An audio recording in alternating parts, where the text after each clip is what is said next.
नमस्कार दोस्तों, देखिए आज हम फिर से एक नया आपका डोज नंबर 3 लेकर के आए हैं। वो आपके एग्ज़ाम में बार बार क्वेश्चन पूछा जाता है, इसीलिए इस सीरीज़ को ज़्यादा से ज़्यादा बढ़ाया जा रहा है क्योंकि आने वाले जो एग्ज़ाम्स होंगे उसके लिए बहुत ही महत्वपूर्ण ये सीरीज़ साबित होगी। क्योंकि आने वाले जितना भी एग्ज़ाम है आपके नज़र में, जैसे आप मान लीजिए अगर पुलिस का एग्ज़ाम आ रहा है और आपका लेखपाल आ रहा है, रेलवे भी चल रहा है, एनटीपीसी वगैरह, और सेकंड शिफ्ट चल रहा है, इसमें ग्रुप बी का चल रहा है, और इस तरह के यूपी के जिस तरह के एग्ज़ाम आ रहे हैं वहाँ से यूपी रिलेटेड जो क्वेश्चन पूछे जाते हैं वो आपके किसी सिरे से पूछे जाते हैं। तो ये डोज नंबर आपका कौन सा होगा? डोज नंबर 3 होगा। आप इसको बेहतर तरीके से अगर समझना है तो बहुत इस सीरीज को बहुत ध्यान से देखिएगा। और ये मैंने प्रतिज्ञा कर रखी है कि ये सीरीज आप लोगों के लिए लाई गई है जब तक आपके एग्ज़ाम नहीं हो जाते हैं, और मैं इस सीरीज को कंटिन्यू करूंगा ताकि यहाँ से आप लोगों को बेनिफिट जरूर मिलेगा। तो चलिए मैं सीरीज को स्टार्ट कर रहा हूँ। देखिएगा यहाँ पर सबसे पहले दिया गया है कि प्राचीन भारतीय इतिहास की यानी क्या है, प्राचीन भारतीय इतिहास की विशेष सामग्री को समझने योग्य बनाने के लिए इतिहासकारों ने इसे 3 भागों में डिवाइड किया है। कितने भागों में? इसको 3 भागों में डिवाइड किया। देख लेते हैं। यहाँ पहले प्रागैतिहासिक काल, दूसरा है ऐतिहासिक काल, तीसरा है ऐतिहासिक काल। तो इस तरह से अगर हम देखें यहाँ पर 3 भागों में डिवाइड किया गया है। ठीक है, और ये 3 भाग बड़े इंपॉर्टेंट हैं। प्रागैतिहासिक काल, ऐतिहासिक काल और यहाँ पर क्या दिया, ऐतिहासिक काल। 3 भागों में इसको डिवाइड कर दिया गया है। ठीक है, तो चलिए इसको हम इसके बारे में डिटेल्ड 1 बाय 1 करके पढ़ते हैं। तो पहला नंबर है प्रागैतिहासिक काल। ठीक है, देखते हैं प्रागैतिहासिक इस काल का इतिहास जो है यानी पूर्णतः पुरातात्विक साक्ष्यों से ही ज्ञात होता है, क्योंकि इस काल का कोई लिखित साक्ष्य उपलब्ध नहीं है। क्या है यहाँ पर जो अगर बात करें, इसका कोई लिखित साक्ष्य ना उपलब्ध होने के कारण इसको यहाँ पर हम लोग नहीं काउंट करते हैं। तो ये भी आपको यहाँ पर रखा है। अब देखिएगा इससे संबंधित जितने भी महत्वपूर्ण होंगे, क्योंकि ये बार बार आपके एग्जाम में यहाँ पर जो है पूछे जाते हैं, तो इसलिए ये चीज़ को आप बहुत गौर से यहाँ पर समझना होगा और यहाँ पर देखना होगा, क्योंकि ये चीज़ें होती हैं आपके एग्ज़ाम में बार बार अगर पूछी जाती हैं तो आपको इसको भी यहाँ पर याद रखना है। तो चलिए मैं इसको यहाँ से स्टार्ट कर रहा हूँ। आप जरा इसको बिल्कुल टू द पॉइंट है, आप लोग दिमाग एकदम से कंसंट्रेशन करके रखिएगा और भंग मत होने दीजिएगा। देखिएगा, मानव सभ्यता के इस प्रारंभिक काल को सुविधानुसार 3 भागों में बांटा गया है। मानव सभ्यता के ये प्रारंभिक काल को 3 भागों में बांट दिया गया है। 3 कौन सा बांटा गया है? पहले पूरा पाषाण काल बांटा गया है। ठीक है, दूसरा मध्य पाषाण काल बांटा गया है, और तीसरा नवपाषाण काल। किसको बांटा गया है? मानव सभ्यता को। मानव सभ्यता के इस प्रारंभिक काल को 3 भागों में बांट दिया गया है। तो आप याद रखिएगा, पहला है पूरा पाषाण काल, दूसरा है मध्य पाषाण काल, तीसरा है नवपाषाण काल। जरूर आप इसको याद रखिएगा। अगला पॉइंट लेते हैं। अगला पॉइंट होते हैं भीमबेटका गुफा। भीमबेटका की गुफा चित्र पूरा पाषाण कालीन है। ठीक है, भीमबेटका के जो गुफा चित्र हैं किस काल के हैं? ये पूरा पाषाण काल के हैं। ठीक है, ये भी याद रखना है। पहिए का आविष्कार नवपाषाण काल में हुआ था। किस काल में हुआ था? नवपाषाण काल में पहिए का आविष्कार हुआ था। तो ये भी आपको याद रखना है। अगला पॉइंट है पहिए का आविष्कार किस काल में हुआ था? तो नवपाषाण काल में हुआ था। ये भी इंपॉर्टेंट है। कृषि का आविष्कार कब हुआ था? यानी कृषि का जो आविष्कार हुआ था कब हुआ था? नवपाषाण काल में हुआ था। ठीक है, मानव द्वारा आग का सर्वप्रथम प्रयोग नवपाषाण काल में किया गया। देखिएगा यहाँ पर अगर देखिए 2 तरह के क्वेश्चन बनते हैं। अगर खोज की जाए तो यहाँ पर हो जाएगा पूरा पाषाण काल हो जाएगा खोज के। अगर यहाँ पर बात की जाए सर्वप्रथम प्रयोग किया गया था, यूज कब किया गया था? तो नवपाषाण काल में किया गया था। ये भी आपको यहाँ पर याद रखना है। अगला पॉइंट है, ये कोई इंपॉर्टेंट ऐसे क्वेश्चन है, बहुत इंपॉर्टेंट है, जो कि आप एग्जाम में पूछे जाते हैं। मेहरगढ़ से कृषि के प्राचीनतम साक्ष्य मिले हैं। किससे? मेहरगढ़ से मिले हैं।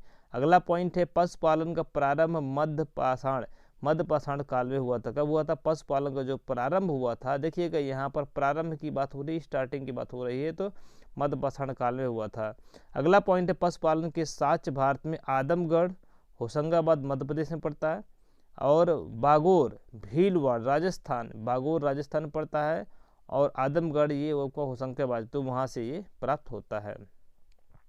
अगला देखिएगा, अगला पूछ रहा है मध्य पाषाण कालीन महदहा यानी प्रतापगढ़ उत्तर प्रदेश से हड्डी एवं सींग के यानी उपकरण प्राप्त हुए। किसके प्राप्त हुए? हड्डी एवं सींग के उत्तर प्रदेश से महदहा से प्राप्त हुए हैं। तो ये बहुत इंपॉर्टेंट है। अगला पॉइंट लेते हैं। अगला पॉइंट ये है, मानव कंकाल के साथ कुत्ते का कंकाल। देखिए कि इंपॉर्टेंट, बहुत बार कई बार पीछे से पूछा गया है। कुत्ते का कंकाल यानी बुर्ज होम जम्मू कश्मीर से प्राप्त हुआ है। तो क्वेश्चन पूछ सकता है कि बुर्ज होम कहाँ पड़ता है? तो जम्मू कश्मीर में ही पड़ता है। अगला पॉइंट है, अगला पॉइंट देखिएगा, गर्तावास साक्ष्य भी बुर्ज होम से प्राप्त हुआ। गर्तागार मतलब होता है गड्ढे जो होते हैं उनकी अगर बात करें तो ये भी वहीं से प्राप्त हुआ है। कहाँ से? बुर्ज होम से प्राप्त हुआ, जम्मू कश्मीर से। ये बड़ी महत्वपूर्ण सीरीज है भाई, और अगर इसको आपने सही से नहीं देखा ना तो आप यहाँ पर समझ लीजिए कि आपके क्वेश्चन कम हो जाएंगे।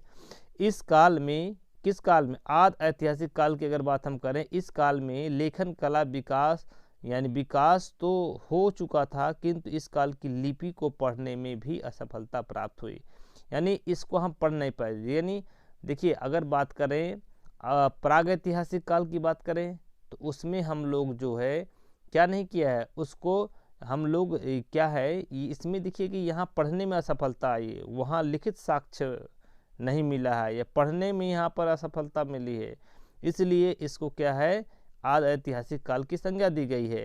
हड़प्पा सभ्यता को इस काल में रखा गया, किस काल में रखा गया? आदि ऐतिहासिक काल में रखा गया है। गैरिक एवं कृष्णलोहित मृदभांड संस्कृति इसी काल के हैं। कौन सा? गैरिक एवं कृष्णलोहित मृदभांड संस्कृति इसी काल में हुई थी। ठीक है, अगली हम बात करें ऐतिहासिक काल। इतिहास किसे कहते हैं? इस काल की जानकारी हो साहित्यिक एवं पुरातात्विक तथा विदेशी लेखों के वर्णन प्रमुख हैं। तो जिस चीज़ का हमें लिखित प्रमाण मिलता है, साहित्यिक प्रमाण मिलता है, पुरातात्विक प्रमाण मिलता है, सही से साक्ष्य मिलते हैं, तो उसको हम ऐतिहासिक काल में रखते हैं, अर्थात उसे इतिहास के रूप में हम जानते हैं। अगला पॉइंट देखते हैं, ताम्र पाषाण काल किसे कहते हैं? जिस काल में मनुष्य ने पत्थर एवं तांबे के औजारों का साथ साथ प्रयोग किया, उस काल को ताम्रपाषाण काल तथा कैलकोलिथिक कहते हैं। क्या कहते हैं? कैलकोलिथिक के नाम से हम लोग जानते हैं।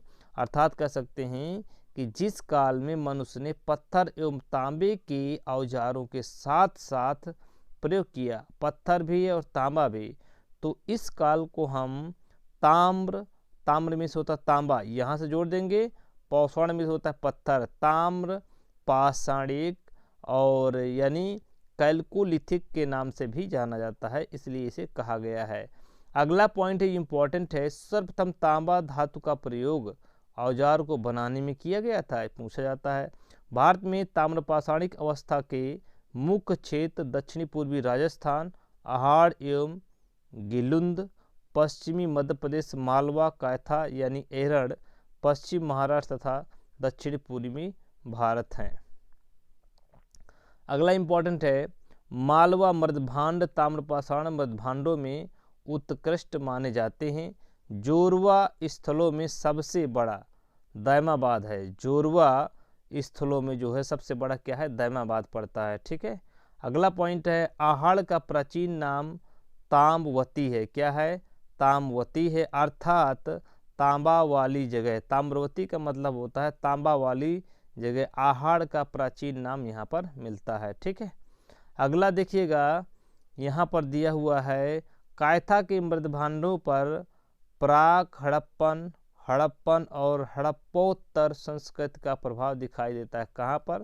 कैथा संस्कृति के मृदभांडों पर पाक हड़प्पन एवं हड़प्पोत्तर संस्कृति का प्रभाव यहाँ पर दिखाई देता है। तो आप लोग इसको जरूर, सीरीज को जरूर देखिएगा। अगर आपने सीरीज नहीं देखी है तो समझ लीजिए कि आप बहुत पीछे पहुंच गए, और जो देख रहा होगा वो प्लस पॉइंट करके इसको ले जाएगा। अगला पॉइंट देखिएगा, समृद्ध ताम्रपाषाणिक समुदाय चाकों पर बने काले व लाल मृदभांडों का प्रयोग करते थे। तो काला रंग और लाल मृदभांडों का वो प्रयोग करते थे। नोट, मानव द्वारा कम से तांबा, कांसा और लोहा धातुओं का प्रयोग किया जाता था। ठीक है, तो ये भी क्वेश्चन पूछा जाता है। सिंधु सभ्यता की अगर बात करें तो सिंधु सभ्यता जो है आदि ऐतिहासिक सभ्यता मानी गई है, हमने पहले बताया था। आदि ऐतिहासिक सिंधु सभ्यता का प्रौढ़ काल क्या माना जाता है? 2000 ईसा पूर्व से लेकर के 1700 ईसा पूर्व तक इसको माना जाता है। काले रंग की आकृतियों से चित्रित लाल मृदभांड हड़प्पा की ही विशेषता हैं, यानी काले रंग की आकृतियों से चित्र बनाए गए हैं। लाल मृदभांड, मृदभांड मतलब होता है मिट्टी के बर्तनों पर, काले रंग की मिट्टी के बर्तनों पर इसको सजाया गया है। नोट क्या दिया गया है, सिंधु सभ्यता का सर्वाधिक पूर्वी स्थल हिंडन नदी के किनारे, हिंडन नदी के किनारे आलमगीरपुर, जहां उत्तर प्रदेश पड़ता है, आलमगीरपुर जिला मेरठ उत्तर प्रदेश। पश्चिम की अगर बात करें दास्क नदी के किनारे सुत का गेडोर, सुत का गेंडोर बलूचिस्तान पड़ता है। और उत्तरी पूरा स्तर चीनाब नदी के तट पर अखनूर के लिए मांडा जम्मू कश्मीर पड़ता है। और दक्षिण की अगर बात करें पूरा स्तर गोदावरी नदी के तट पर कौन सा पड़ता है, दामाबाद जिला अहमदाबाद महाराष्ट्र पड़ता है। तो अगर हम यहाँ पर अगर बात करें तो अलग अलग तरीके से हम यहाँ पर इसको क्या कर सकते हैं, देख सकते हैं। इस तरह से अगर हम बात करें, देखिए कि यहाँ पर अगर हम बात करें कि इस तरह से इसने बनाया। अगर हम थोड़ा सा मैप की अगर यहाँ पर चर्चा कर लें तो यहाँ पर हम देख सकते हैं कि अगर मैप की हम चर्चा करें इस तरह से, अगर इंडिया की अगर मैप की अगर हम बात करें इस तरह से अगर बात करें यहाँ पर, तो इस तरह से अगर हम बात करें तो ये काफ़ी चीज़ें यहाँ से हमें यहाँ समझ में आ जाते हैं। ठीक है, तो यहाँ पर अगर हम अगर ले लें, यहाँ पर क्या है, यहाँ पर ऊपर बताया गया है कि सिंधु का सर्वाधिक पूर्वी स्थल की अगर बात करें, यहाँ पूर्वी स्थल की अगर बात करें यहाँ पर ले लेते हैं, और एक यहाँ ले लेते हैं, एक यहाँ ले लेते हैं, एक यहाँ ले लेते हैं। ठीक है, तो पूर्वी की अगर बात करें उसने कहा है आलमगीरपुर पड़ता है, क्या पड़ता है, आलमगीरपुर पड़ता है। उत्तर की अगर बात करें यहाँ पर पश्चिम की बात करें तो ये सुत का गेडोर पड़ता है, सुत का गेडोर पड़ेगा। अगर हम बात करें जम्मू कश्मीर, मांडा यहाँ पड़ेगा। ठीक है, और दक्षिण की अगर हम बात करें, क्या बात करें, अगर हम दक्षिण की बात करें तो ये दायमाबाद पड़ेगा महाराष्ट्र में, तो दायमाबाद पड़ेगा आपका महाराष्ट्र में। तो इस तरह से हम इसको चारों तरफ से यहाँ पर हम अच्छे से यहाँ पर देख सकते हैं और इसका अनुमान लगा सकते हैं। ठीक है भाई, तो ये चीज़ें आपको समझ में आ गई होंगी। देखिएगा अगला पॉइंट दिया गया बड़ा इंपॉर्टेंट है, और यहाँ से क्वेश्चन कभी भी कोई भी एग्जाम अगर देने जाते हैं तो यहाँ से क्वेश्चन एक या दो क्वेश्चन जरूर मिलते हैं।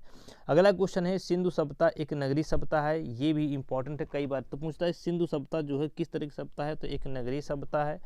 सिंधु सभ्यता से परिपक्व अवस्था में प्राप्त होने वाले बड़े मोहनजोदड़ो, हड़प्पा, राखीगढ़ी, धौलावीरा, कालीबंगा है। तो सबसे बड़े जो नगर मिले हैं यही नगर मिले हैं, आपको याद रखना है। पहला है मोहनजोदड़ो, दूसरा है हड़प्पा, तीसरा है राखीगढ़ी, चौथा है धौलावीरा और पांचवा है कालीबंगा। तो 5 तरह के यहाँ पर बड़े प्राप्त हुए हैं। भारत की स्वतंत्रता प्राप्ति के पश्चात बाद में क्या है, सभ्यता के सर्वाधिक स्थलों का उत्खनन गुजरात में हुआ है। यानी जो अगर एक क्वेश्चन पूछा गया है कि भारत की स्वतंत्रता प्राप्ति के पश्चात हड़प्पा सभ्यता के लिए सर्वाधिक उपयुक्त जो उत्खनन हुआ है वो कहाँ से हुआ है, गुजरात से हुआ है। अगला पॉइंट है सिंधु वासियों को तांबा, कांसा, सोना और चांदी के विषय में जानकारी थी, बिल्कुल थी, ये भी पूछा गया है। अगला पॉइंट देखते हैं, लोथल से गोदीवाड़ा के साक्ष्य मिले हैं, क्या, लोथल से गोदीवाड़ा के साक्ष्य मिले हैं। हरियाणा के बनमाली से पक्की मिट्टी की बनी हुई हल की प्रतिकृति मिली हुई है, यहाँ से कहाँ से, बनवाली, ये राजस्थान हरियाणा में पड़ता है। और लोथल गोदीवाड़ा कहाँ पड़ता है, ये आपका गुजरात में पड़ता है। तो ये भी आपको यहाँ पर याद रखना है। ठीक है, तो ये चीज़ें हैं आपको यहाँ पर जरूर सभी चीज़ें आनी चाहिए। ठीक है, तो ये चीज़ें हैं। और देखिए यहाँ पर आगे हम बात करें यहाँ पर और कि काफ़ी चीज़ें इंपॉर्टेंट है। सिंधु सभ्यता के विशाल स्नानागार, देखिए अगला पॉइंट है सिंधु सभ्यता के विशाल स्नानागार का जो साक्ष्य मिला है मोहनजोदड़ो से मिला है। राजस्थान की कालीबंगा से जुते हुए खेत, कहाँ, राजस्थान के कालीबंगन से जो है जुते हुए खेत के प्रमाण मिले हैं। सिंधु सभ्यता कांस्ययुगीन सभ्यता थी तथा यहाँ लोहे से परिचित नहीं, यानी यहाँ पर लोहे से परिचित नहीं थे, ये भी आपको याद रखना। राखीगढ़ी हरियाणा के हिसार जिले में घग्घर नदी के पास स्थित है। राखीगढ़ी हरियाणा के हिसार जिले में घग्घर नदी के पास स्थित है। अगला पॉइंट है सिंधु सभ्यता के लोग पशुपति शिव की पूजा करते थे।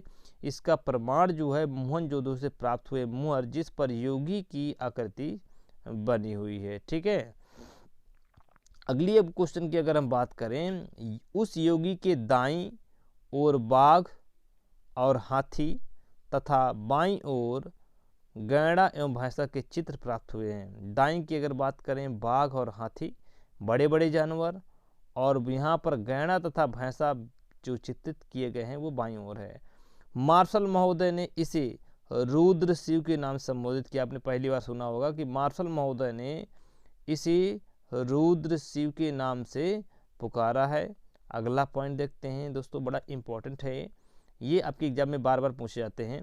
भारतीय पुरातत्व सर्वेक्षण विभाग के महानिदेशक सर जॉन मार्शल के निर्देश पर वर्ष 1921 में दयाराम शाही ने पंजाब पाकिस्तान के तत्कालीन मांटमोंगरी जिले में रावी नदी के तट पर स्थित यानी हड़प्पा के टीले का सर्वेक्षण करवाया था। तो ये भी आपको यहाँ पर याद रखना है।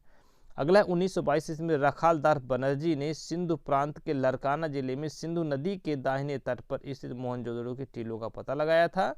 अगला पॉइंट है मोहनजोदड़ो यानी मोहनजोदारो का शाब्दिक अर्थ होता है मृतकों का टीला। क्या बोलते हैं? मृतकों का टीला। अगला पॉइंट देखिए कि वस्त्रों के लिए कपास का उत्पादन सर्वप्रथम भारत में हुआ था। भारत में किया गया था। किसके लिए? वस्त्रों के लिए। सिंधु सभ्यता में कपास के उत्पादन का प्रमाण मिलता है। किस में मिलता है? सिंधु सभ्यता में कपास के उत्पादन का प्रमाण जो है वहाँ पर मिलता है। ठीक है, ये बड़ी इंपॉर्टेंट जो चीज़ें हैं आपको बता रहा हूँ, आप लोग इसको जरूर याद करिएगा। जो भी आप एग्जाम देने जाएंगे वहाँ पर आपको जरूर मिलेगा। मोहनजोदड़ो से सूती वस्त्र के साक्ष्य मिले हैं। मोहनजोदड़ो से सूती वस्त्र के साक्ष्य मिले हुए हैं। अगला है मोहनजोदड़ो से कुबड़ वाले बैल की आकृति की मुहरें प्राप्त हुई हैं। अगला पॉइंट है सिंधु सभ्यता की मुहरों पर सर्वाधिक अंकन जो है श्रृंगी पशु, सींग वाले पशु और इसके बाद कुबड़ वाले बैल का भी अंकन हुआ है वहाँ पर। ये भी आपको याद रखना है। चलिए अगला पॉइंट देखते हैं। मोहनजोदड़ो से कांसे की नर्तक की मूर्ति प्राप्त हुई जिसका आकार क्या है? 10.5 और मल्टी 2.5 सेंटीमीटर यहाँ पर दिया गया है। ठीक है, वक्राकार ईंटें चनहूदड़ों से मिली हुई। कहाँ? वक्राकार जो ईंटें चनहूदड़ों से मिली हैं।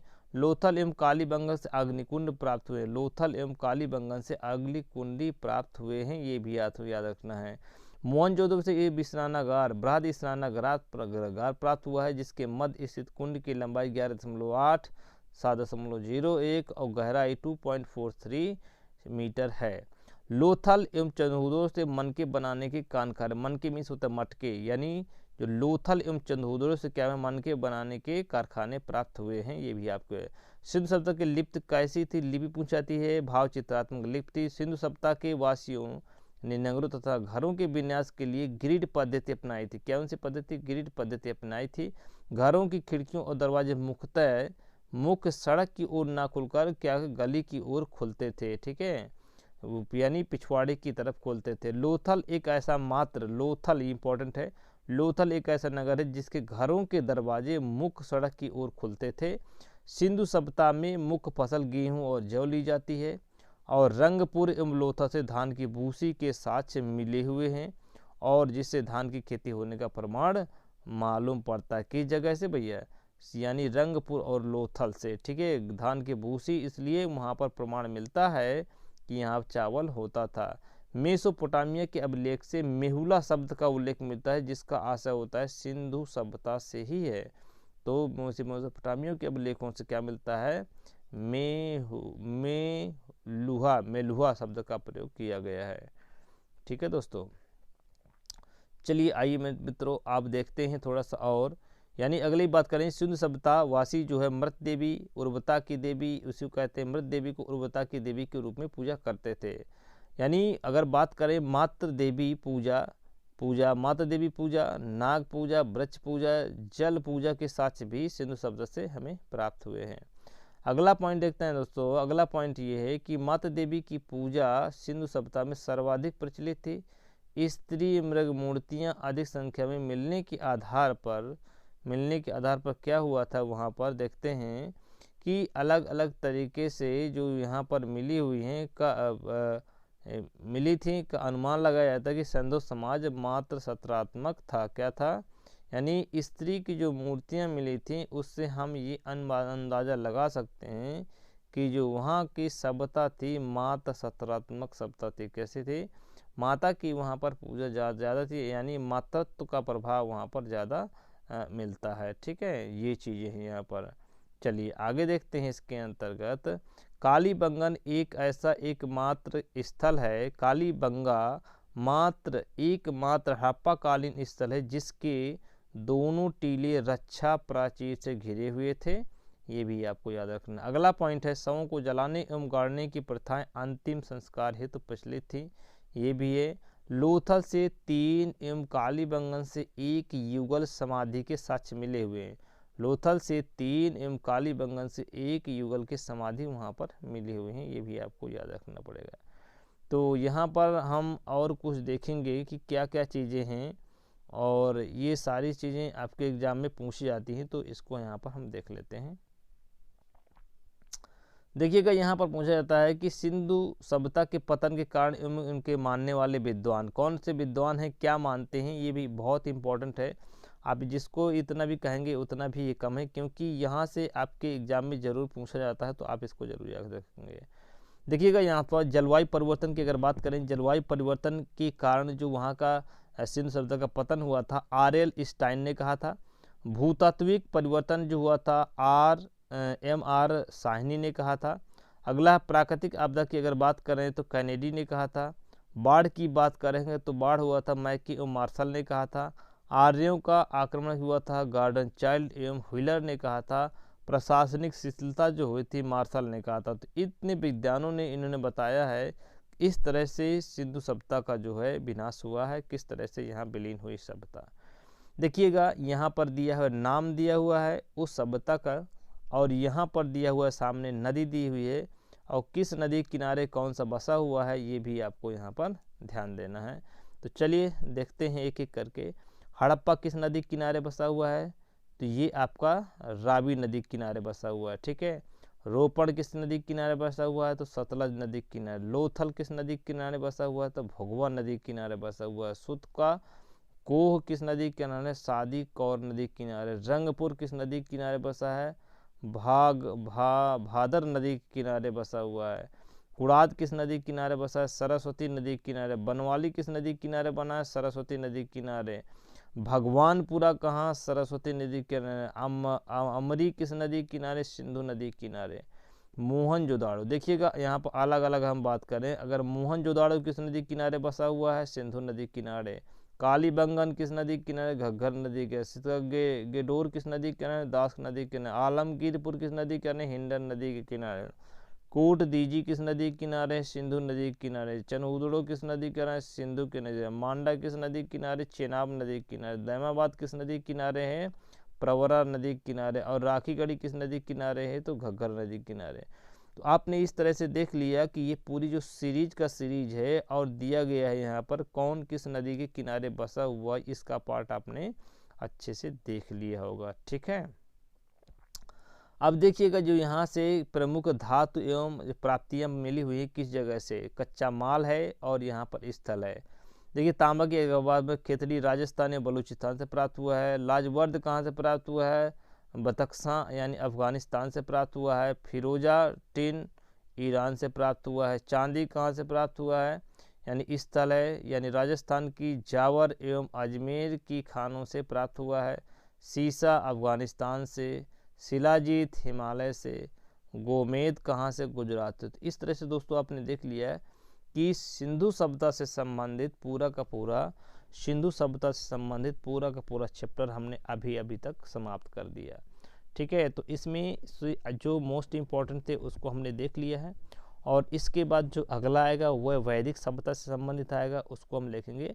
और हमें जल्दी से जल्दी ये पूरा का पूरा जो है इसको समाप्त करना है, और ये आप लोगों के एग्ज़ाम की दृष्टि से बहुत ही महत्वपूर्ण है। तो इस सीरीज को आप ज़रूर देखिएगा।